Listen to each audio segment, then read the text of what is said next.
Buenas tardes a todos nuestros seguidores y bienvenidos y gracias por acompañarnos el día de hoy en este Facebook Live.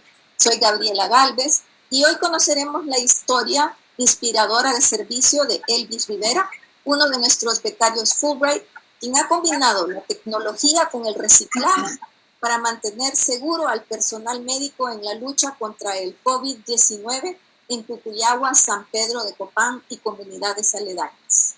Les invitamos a que nos envíen sus preguntas durante nuestra conversación y a la vez queremos aprovechar para recordarles que la fecha límite para presentar solicitudes a los programas Fulbright es el 31 de mayo. Antes de comenzar, permítanme presentarles a nuestro invitado, Elvis Rivera. Es entusiasta de la ciencia y la tecnología, autodidacta y un ávido lector. Elvis obtuvo su licenciatura en Educación de Ciencias en la Universidad Nacional Pedagógica Francisco Morazán y su maestría en Enseñanza y Currículo Educativo con orientación en Diseño Instruccional en la Universidad de Syracuse en Nueva York, Estados Unidos, como becario del programa Fulbright de los años 2017 al 2019. En los últimos 5 años, Elvis ha implementado un proyecto educativo de ciencia y tecnología en el Instituto Público Armando Calidonio de San Pedro Copán, en donde labora como maestro de ciencias. Elvis es un gran ejemplo de inspiración, creatividad y dedicación a través de quien se puede visualizar un futuro significativo y gratificante en Honduras. Bienvenido, Elvis. Gracias, Gabriela. Agradezco mucho su amable presentación y a la vez también es un agrado para mí compartir con usted en esta tarde lluviosa. Gracias, Elvis. Elvis, ¿en cuál de los programas del gobierno de los Estados Unidos participó? ¿Y qué ha significado para usted y su comunidad participar en estos programas? En el 2014 participé en el programa de enseñanza y logros docentes, el cual consistía en un recibimiento especial en Washington con un evento especial en el Hotel Washington Plaza, en el que habíamos 80 maestros de alrededor del mundo y representamos nuestros países con nuestros trajes típicos. Y luego, en Winthrop University, hubo un programa de desarrollo profesional que en este caso fue para maestros de ciencias. En otras universidades recibieron otras disciplinas. Y en ese momento fue cuando pude empezar a conocer un poco sobre el prototipaje electrónico. Luego, los últimos 3 días también de nuevo nos llevaron a Washington, donde nos hicieron momentos de despedida y de conclusión del training. Y algo que recuerdo de ese momento fue que nos llevaron, bueno, estaba programado llevar a todos los maestros en una, digamos, puedo llamar, en un bus para presentarnos partes históricas y muy importantes de Washington. Y en ese instante había otro deseo que yo tenía más fuerte, que era visitar un concesionario de Tesla. Entonces, en ese momento sí tuve que ceder esa oportunidad para poder ir a conocer los carros eléctricos. Pero fue una aglomeración de experiencias muy bonitas, un primer contacto con la cultura y la academia estadounidense como maestro. Luego, en el 2017, viajé para empezar mi programa Fulbright, en el cual tuve un preacadémico de 3 semanas en la Universidad de Arkansas y luego la maestría en Syracuse University. Lo que eso ha representado para mí, el programa, para mi comunidad, es que me ha ayudado a ampliar perspectivas, dado que pude establecer relaciones interpersonales con muchos profesionales y compañeros de otros países del mundo, lo cual me ayudó a poder tener, para el caso, podía compartir con algunos de ellos que eran de países del primer mundo, a la vez también con compañeros que venían o tenían orígenes de países en conflicto. Y aunque suene contraintuitivo, conocer todas las adversidades que ellos pasaron para poder viajar desde sus países, me hizo más agradecido por lo que yo tengo aquí en mi país, porque fue todo tipo de historias que escuché de muchos países y definitivamente situaciones muy difíciles. Entonces, en esa parte, en lo personal pude tener esa, digamos, experiencia vicaria o poder, por medio de la empatía, conocer los sufrimientos de muchos compañeros, así como de otros, las ventajas que representaban sus países. Aún así, países del primer mundo también supe que tenían sus propias adversidades, sus propios retos que superar. Así que, como seres humanos, también de eso me di cuenta que hay muchos problemas por resolver alrededor del mundo. Luego, en la parte propiamente académica de mi carrera, tuve profesionales con especialidades y experiencias muy grandes, por decirlo así, que para el caso, la doctora Tiffany Cosalca, que fue profesora mía de diseño instruccional, ella trabajó para la NASA en la implementación de proyectos educativos. Alexander Romisowski, quien es pionero de los sistemas instruccionales. En los 90 él empezó los fundamentos de lo que hoy conocemos como aprendizaje en línea. Esa es una experiencia como alumno que pocos podemos tener. Y un compañero, por ejemplo, Nathan Elkin, él muy bueno y ahorita precisamente él trabaja en Austin, Texas, en un proyecto piloto de Google, en el que él trabaja específicamente coordinando el aprendizaje asimétrico y la instrucción programada. Son términos un poco fancy, por decirlo así, para lo que representa la certificación de Google a sus propios empleados de acuerdo a los intereses de la compañía. Pero ahí nos damos cuenta que esa categoría o ese campo de la educación, que es el diseño instruccional, tiene aplicaciones muy interesantes en muchos campos públicos y privados. Y para el caso, por ejemplo, los cursos abiertos masivos en línea tienen un esquema que fue diseñado por un diseñador instruccional.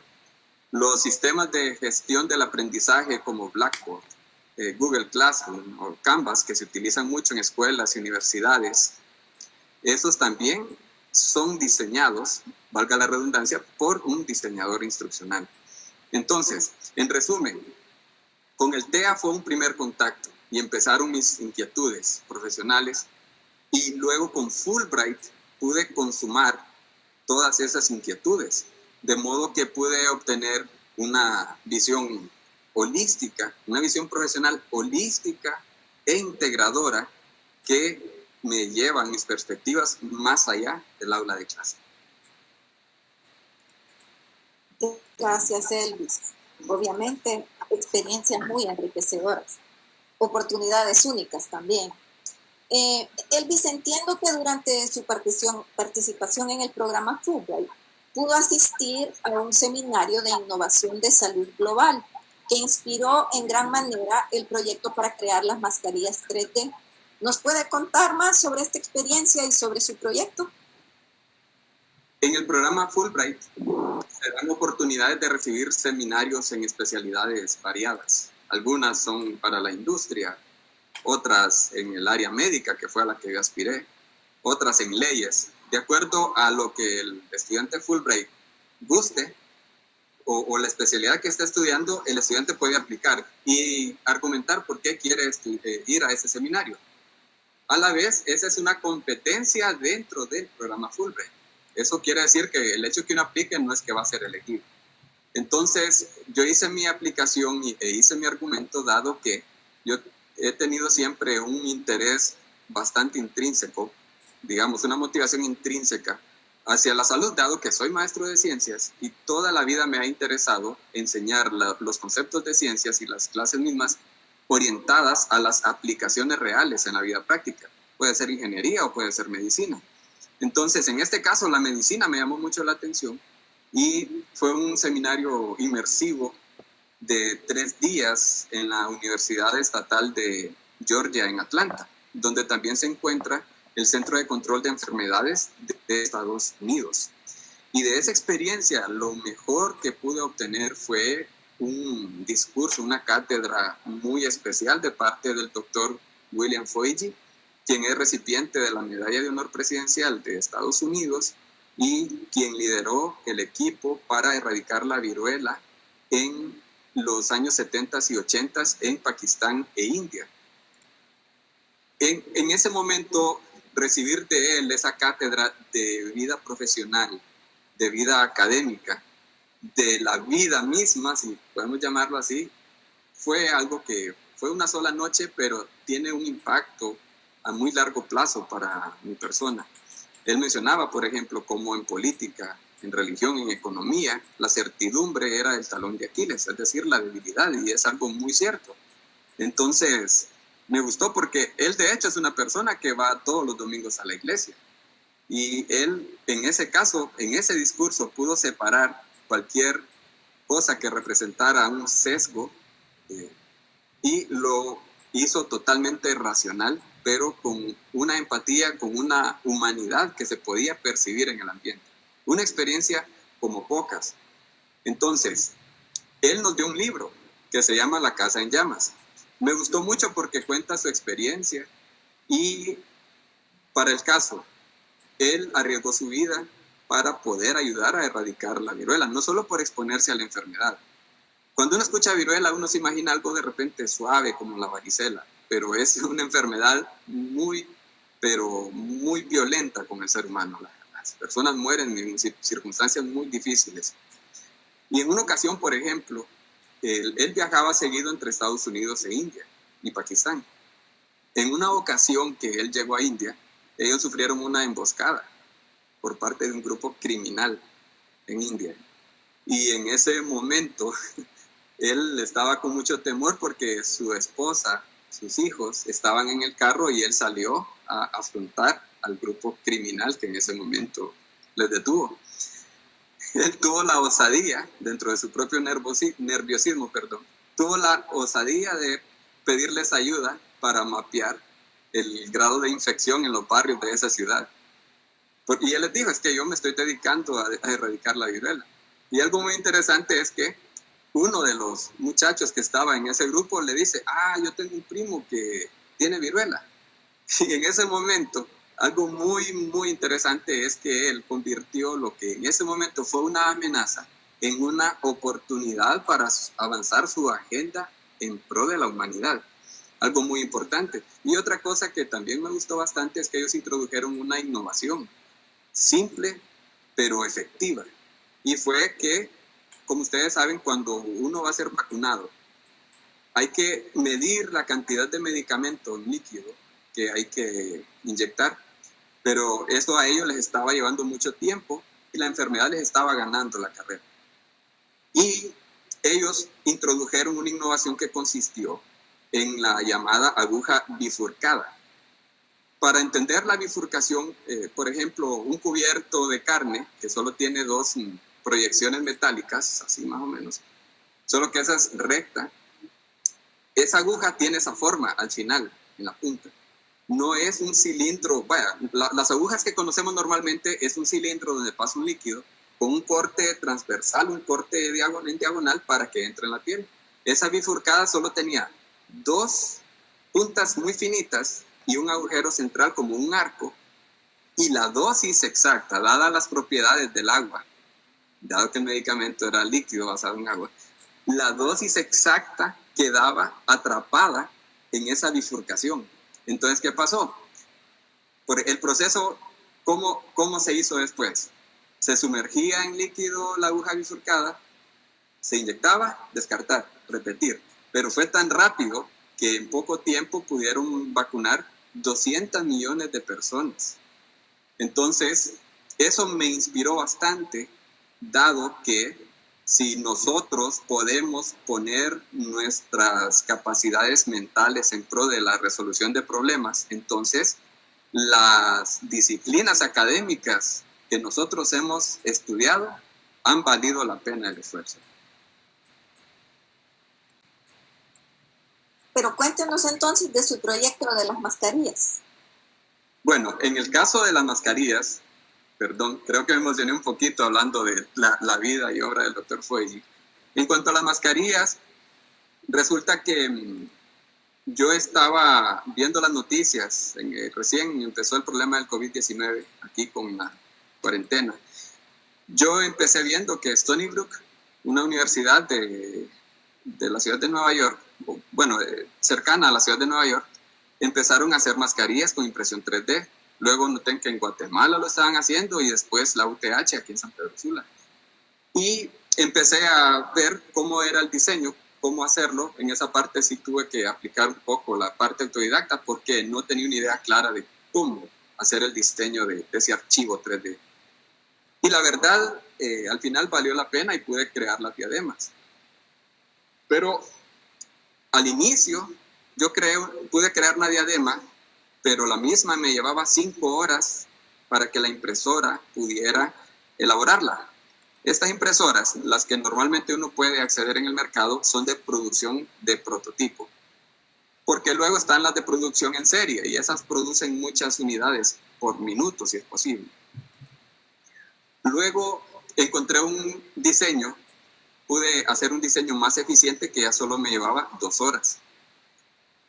Después tuve un problema. Yo noté que todos los lugares donde hacían máscaras, ellos compraban acetatos transparentes, un poco sólidos, gruesos, que luego solamente se insertaban y ya.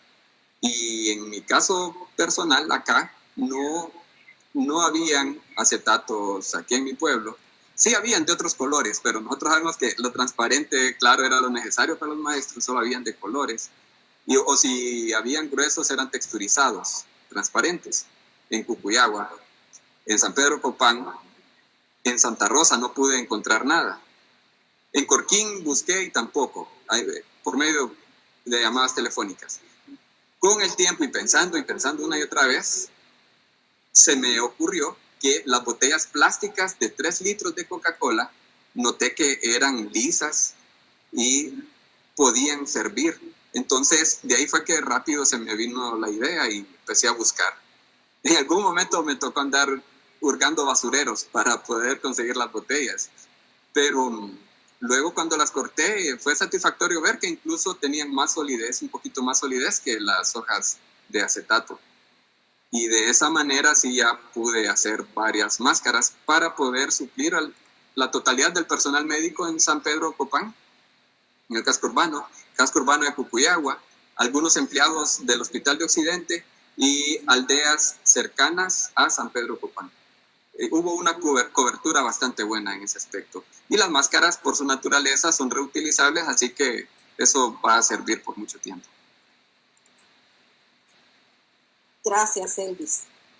A la orden. Elvis, usted también ha hecho una contribución importante al Instituto Armando Calidón, ¿no?, a través de un laboratorio de ciencia y tecnología. Cuéntenos sobre su inspiración para este proyecto, las colaboraciones para hacerlo realidad y el impacto en su comunidad, por favor. En noviembre del 2015, la directora de mi instituto, ella notó que luego que había regresado del programa TEA, empecé a implementar algunas cosas que yo iba consiguiendo para enseñarle a mis alumnos. Incluso en algún momento hice una araña electromagnética que caminaba y todo. Entonces, ella me dice, profesor, ¿cómo puede hacer usted para traer un proyecto de innovación al laboratorio?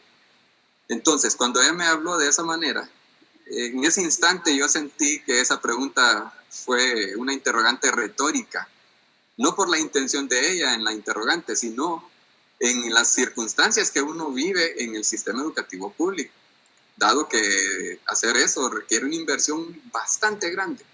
Ya la parte que tiene que ver con el conocimiento de uno, pues con el tiempo eso uno lo puede obtener, pero en ese instante yo no supe qué responder. Yo dije, lo único que pude decir es, bueno, voy a pensar a ver qué se puede hacer.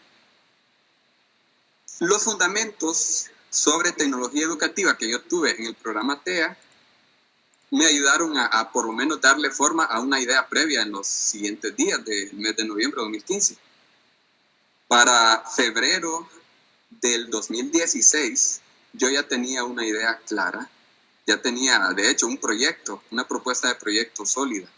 tardé bastante tiempo en hacerla, pero en esa propuesta, para elaborarla, yo contacté varios fabricantes de equipo tecnológico en educación, Figwe de Alemania, otros dos que no recuerdo bien los nombres, pero Fisher parece, y una tercera que no recuerdo, pero la cuarta sí, Pasco Scientific, que fueron los únicos que me dieron la posibilidad de que si yo tuviera dinero, poder hacer la transacción comercial directamente con ellos, porque los demás me hablaban de que tenía que ser por medio de una intermediación.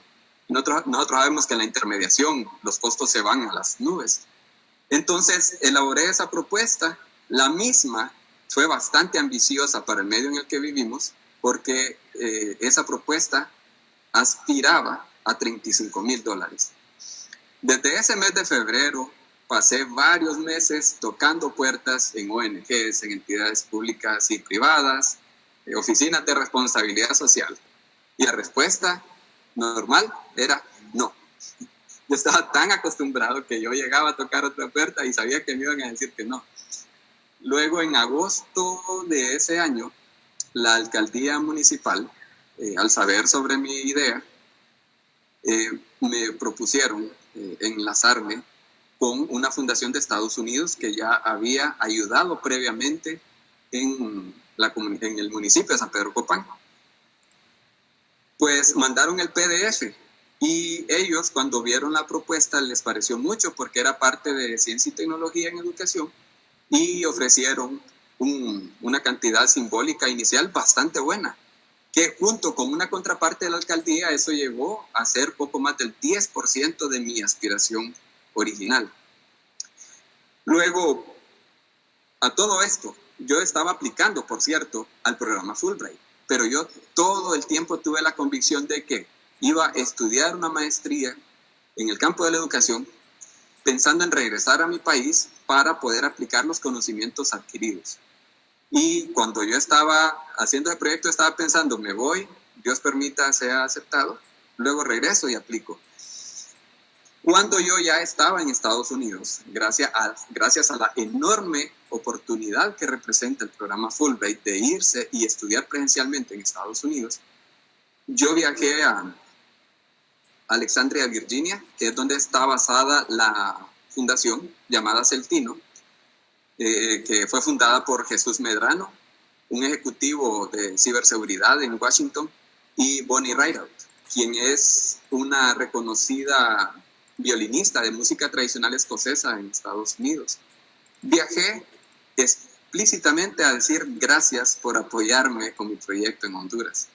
Y fue muy agradable la interacción que tuvimos y me presentaron a un socio de la compañía donde es parte de Don Jesús, Mr. Kiong Yap. Él es un hombre de negocios de Singapur. Él es el CEO de esa compañía de ciberseguridad. Y él me presentó a su hija de 16 años y de la misma muchacha vino la idea, ¿por qué no hacemos una fiesta de recaudación para que Elvis alcance la meta deseada, que eran los $35,000? Entonces ahí empezó la idea. Eso fue, yo los conocí en marzo del 2018, yo todavía estaba en mi maestría. En junio de ese año hicimos la fiesta de recaudación de fondos con ejecutivos de compañías basadas en Alexandria, Virginia y Washington, D.C. Y gracias a los aportes de ellos, cuando se hizo esa fiesta de recaudación, logramos alcanzar esa meta que cuando yo empecé con mi proyecto, jamás me imaginé que iba a alcanzar. Y luego me ofrecieron traerme al colegio unos días nada más, dado que todavía estaba en maestría, para dar las buenas nuevas en mi institución. Entonces, de esa manera pudimos completar. Y ha sido un proceso largo, imagínense, son 5 años, y eso es la realidad, porque nosotros estamos en nuestro país en situaciones difíciles, pero en vez de esperar que alguien venga y nos diga, esta es la solución, considero que nosotros tenemos una responsabilidad de buscar las soluciones a los problemas. Y si alguien nos quiere venir a ayudar, excelente, pero nosotros hemos buscado en primera instancia. Y bueno, el equipo, ya para describir el proyecto en sí, Ese proyecto tiene tecnología de primera. Hay prototipaje electrónico con un sistema de Arduino, más o menos 90 aplicaciones distintas o dispositivos, robótica básica de Lego Robotics, hay interfaces y sensores inalámbricos de medición multivariable que se conectan a una computadora con sistema operativo de Google para presentación y análisis de datos en tiempo real. Hay modelos de biología, de tejidos, de órganos, de sistemas para que los alumnos puedan manipular y aprender sobre las partes del cuerpo. Y por supuesto, la impresora 3D para que ellos puedan ir conociendo las aplicaciones de ingeniería y cómo ésta se combina con tecnología para ofrecer soluciones en el mundo de hoy. Algo interesante es que en este instante, por ejemplo, se utiliza impresión 3D y se están pensando hacer casas o barrios completos para personas de bajos recursos con impresoras 3D gigantescas que tienen una mezcla de cemento y plástico especial. En 24 horas se hace una casa básica pero muy funcional. Entonces hay un futuro muy prometedor con impresión 3D y yo espero que cuando yo empiece a mostrar a mis alumnos esas ideas, dado que he aplicado los demás con la impresora 3D, dado que ha tenido fines demostrativos, hasta hace poco empecé a armarla para poder ya ponerla en funcionamiento, a la vez que hasta no hace mucho ese equipo nos vino. Entonces, hay muchas cosas buenas que yo estoy esperando que la cuarentena termine para luego ir a seguir aplicando esos dispositivos en la educación. Qué bien, Elvis, gracias. Gracias. Esta historia me inspira como hondureña. Ha encontrado una solución sencilla para proteger a los profesionales médicos y contribuir a la conservación de nuestro medio ambiente. ¿Qué consejo tiene usted para los hondureños que quieren hacer de nuestro país un lugar mejor? Respecto a lo que como hondureños nosotros debemos hacer, y más o menos enlazando a lo que les mencionaba anteriormente, es bueno que nosotros como ciudadanos nos centremos en nuestros derechos. Es bueno que nosotros exijamos transparencia de las autoridades de nuestro país, pero también es bueno que seamos conscientes de nuestros deberes ciudadanos. Y ese es algo en lo que considero todavía hay un espacio en el que tenemos que mejorar. Para que nosotros cumplamos con nuestros deberes ciudadanos, nosotros debemos educarnos de la mejor manera posible, porque entre mejor preparados estemos, mejores profesionales seremos para traer soluciones precisas a lo que tenemos de problemática de país. Y a todo esto, la educación es bastante amplia. También, no necesariamente en el aula de clase se recibe lo que se necesita para ser un buen ciudadano. Los valores que nosotros debemos traer de nuestros hogares también son importantes. El respeto al derecho ajeno, entre otras cosas. Luego, en lo que respecta a... Bueno, básicamente eso. Pienso que eso sería lo que nosotros debemos pensar, la educación. Algo importante y que se me viene a la mente ahorita, para el caso, algo que yo admiré en Estados Unidos, es que hay muchos valores que como país se promueven aún en la actualidad, que se mantienen a través del tiempo, porque los padres fundadores trabajaron por causas mayores a ellos. Cuando ellos asumían un cargo público, ellos trabajaban duro y arriesgaban su vida para que las generaciones presentes y futuras pudieran disfrutar de esas leyes. Eso me gustó bastante. Para el caso Martin Luther King, quien era un pastor, y eso yo no lo sabía, yo leí la historia de él, algo que me gustó bastante, pero él también tenía un doctorado.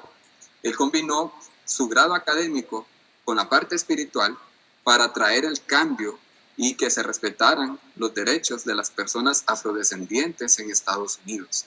Entonces nosotros podemos ver que puede haber unidad entre el intelectualismo y la religión, puede haber unidad entre el intelectualismo y la política para traer soluciones necesarias para las comunidades, para tener mayor empatía. ¿Y por qué es tan importante esto? En nuestra sociedad, especialmente en este momento, nosotros tenemos urgencia de alfabetismo digital. La desinformación anda por todos lados.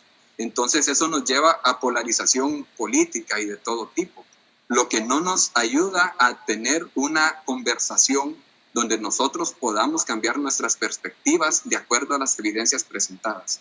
Entonces esto es muy importante. Las redes sociales deben ser una herramienta para el avance de la sociedad y para ello se necesita alfabetización digital también. Gracias, Elvis. Elvis, para cerrar, usted es un ejemplo de superación y es particularmente valioso por su trabajo con la juventud. Por favor, cuéntenos un poco de sus pasos, especialmente en lo que se refiere a su educación y a buscar más allá de lo que se aprende en las aulas. En mis experiencias como hondureño, la vida mía es bastante similar a probablemente la mayoría de mis compatriotas. El uniforme, la cuballera que yo utilicé en ciclo común, la matrícula, mochila, cuadernos, eso salió de mi bolsa, cuando estaba en esa edad que es la transición entre niñez y adolescencia.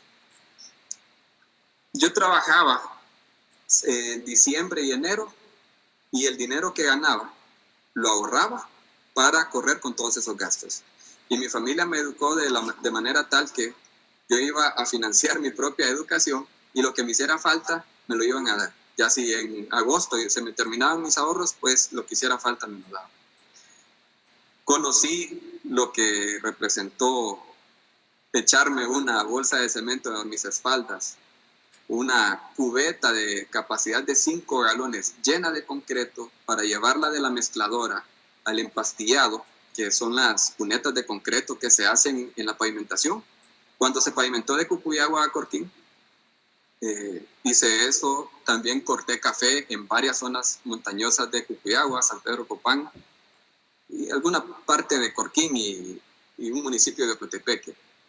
También manejé la fragua y la almádana en una herrería para hacer barras, aplastar machetes, aplastar asadones para cultivar la tierra. Esto yo lo hice con mi vecino, don Toño Mayorga, que dio goce. Él murió hace 8 años y él siempre me dijo, ya vas a ver que vos vas a salir adelante. Y yo espero poder honrar esas palabras y que en el presente y en el futuro. Y fue una persona muy querida en mi pueblo, un herrero muy querido.